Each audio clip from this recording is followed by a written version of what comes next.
বন্ধুরা recently IBPS clerk 2024 এর notification বের করা হয়েছে এবং সেটার ফর্ম ফিল আপও স্টার্ট হয়ে গেছে।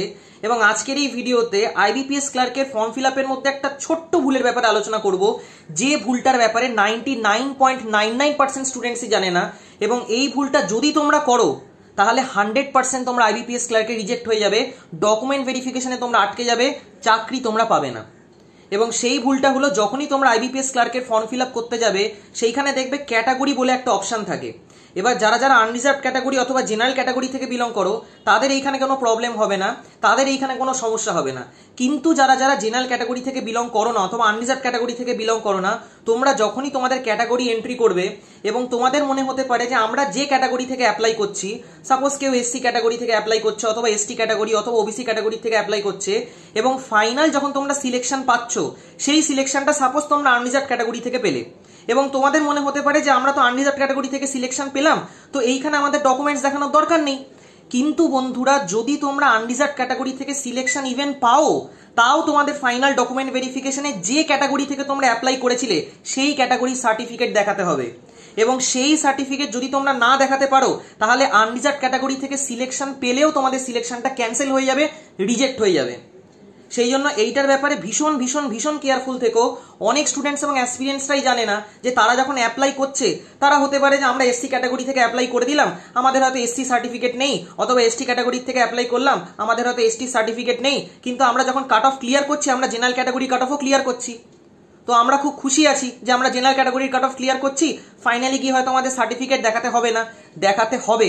একদম বোল্ডে লেখা আছে আইবিপিএস ক্লার্কের নোটিফিকেশনের মধ্যে, এবং প্রত্যেকবারই লেখা থাকে। এবং এইটা রিলেটেডও কিছু ক্যান্ডিডেট ফাইনালি গিয়ে রিজেক্ট হয়ে যায়। তারা মনে করে হয়তো আমরা আনরিজার্ভ ক্যাটাগরি থেকে যদি কাট অফ ক্লিয়ার করি তাহলে আমাদের ওই সার্টিফিকেটগুলো দেখাতে হবে না, কিন্তু বন্ধুরা দেখাতে হবে। তোমরা নিজেরাই দেখতে পারবে যখনই তোমরা আইবিপিএস ক্লার্কের প্রিলিমসের পরীক্ষা ক্লিয়ার করবে সেইখানে তোমাদের ক্যাটাগরি মেনশন করা থাকবে। যখনই তোমরা আইবিপিএস ক্লার্কের মেন্সের পরীক্ষা ক্লিয়ার করবে সেইখানেও তোমাদের ক্যাটাগরি মেনশন করা থাকবে। হয়তো এটা লেখা হতে পারে যে তোমরা আনরিজার্ভ ক্যাটাগরি থেকে ক্লিয়ার করেছো, তোমরা আনরিজার্ভ ক্যাটাগরির একটা সিট পেয়েছো, কিন্তু যেহেতু তোমাদের ক্যাটাগরি লেখা আছে এবং সেই ক্যাটাগরিটা যদি আনরিজার্ভ ক্যাটাগরি না হয় অন্য কোনো ক্যাটাগরি হয়, তাহলে সেই ক্যাটাগরি সার্টিফিকেট তোমাদের ডিবির সময় দেখাতে হবে। এবং তোমরা যদি না শো করতে পারো অথবা তোমাদের সার্টিফিকেটে যদি কোনো ভুল থাকে তাহলে তোমরা রিজেক্ট হয়ে যাবে। সেই জন্য ভীষণ ভীষণ ভীষণ কেয়ারফুলি তোমরা আইবিপিএস ক্লার্কের ফর্ম ফিল আপ করবে। এইটা রিলেটেড ম্যাক্সিমাম স্টুডেন্টস এবং এক্সপিরিয়েন্সরাই জানে না, এবং এইটা রিলেটেড কেউ কোনো ইনফরমেশন শেয়ারও করে না। কিন্তু যখন তারা ফাইনালি গিয়ে সিলেকশন পায় এবং যখন তারা ডিবিতে যায় তখন এই রিলেটেড তারা প্রবলেম ফেস করে, এবং এইটাই কিন্তু তোমরা রিজেক্টই হয়ে যাবে, কারণ তোমরা ক্যাটাগরি ভুলভাল ফিল আপ করেছো। সেই জন্য আমার সাজেশন এইটাই হবে যে যখন তোমরা ক্যাটাগরি দিচ্ছ সেই ক্যাটাগরির সার্টিফিকেট যখন তোমরা ফর্ম ফিল আপ করছো সেইটা যেন তোমাদের হাতে থাকে। আজকে তোমরা যদি এসসি ক্যাটাগরি থেকে অ্যাপ্লাই করো সেই certificate application form fill up করার সময় যেন তোমাদের হাতে থাকে।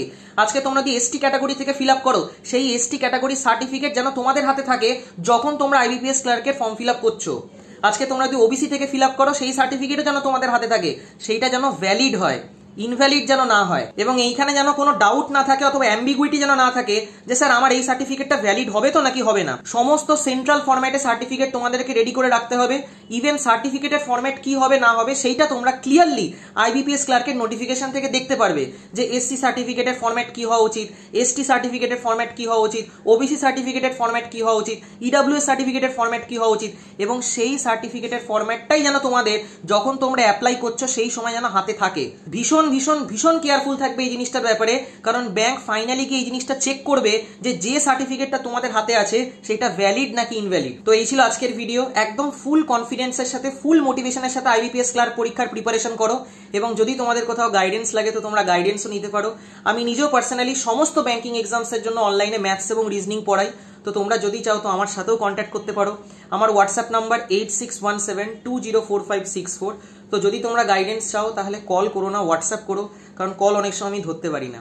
আমি নিজে আইবিপিএস ক্লার্ক পরীক্ষা ফার্স্ট অ্যাটেম্পটেই ক্লিয়ার করেছি, তো ন্যাচারালি তোমাদেরকে খুব ভালো করে গাইড করতে পারবো যে কি টেকনিক অফ সলভিং হওয়া উচিত, কিভাবে একটা কোশ্চেনকে অ্যাপ্রোচ করা উচিত। কারণ যখনই তোমরা আইবিপিএস ক্লার্কের পরীক্ষার জন্য অ্যাপ্লাই করবে তোমরা নিজেরাই দেখতে পারবে যে অঙ্কের মধ্যে তোমরা 35টা কোশ্চেন পাবে এবং হাতে টাইম পাবে মাত্র 20 মিনিট, রিজনিং এর 35টা কোশ্চেন পাবে, হাতে টাইম পাবে মাত্র 20 মিনিট। তো ন্যাচারালি বুঝতেই পারছো যে এক একটা কোশ্চেন সলভ করার জন্য আমরা লেস দ্যান 30 সেকেন্ডস পাই। সেই কোশ্চেনটা আমাদের দেখতে হবে, পড়তে হবে, সলভ করতে হবে, অপশন মার্ক করতে হবে এবং তারপর নেক্সট কোশ্চেনে যেতে হবে, এবং সেইটার জন্যই আমাদের টেকনিক অফ সলভিং শিখতে হয়। তো ন্যাচারালি বন্ধুরা টেকনিক অফ সলভিং শেখাটা ভীষণ ভীষণ ইম্পর্টেন্ট, যাতে তোমরা কম টাইমে বেশি কোশ্চেন অ্যাটেম্প্ট করতে পারো এবং বেশি নম্বর তুলতে পারো। এবং বন্ধুরা চেষ্টা করো তার কাছ থেকেই গাইডেন্স নেওয়ার যে অলরেডি এই ফিল্ডে সিলেক্টেড, যাতে তার টেকনিক অফ সলভিং, তার কোয়ালিটি অফ সলভিং খুব ভালো করে শিখতে পারো এবং সেই জিনিসগুলোকে অরিজিনাল এক্সামে অ্যাপ্লাই করতে পারো। বাকি আশা করি তোমাদের এই ভিডিওটা দিয়ে কিছুটা হেল্প করতে পারলাম। ভিডিওটা যদি তোমাদের ভালো লেগে থাকে তাহলে অবশ্যই লাইক এবং বন্ধুদের সাথে শেয়ার করো। Thank you.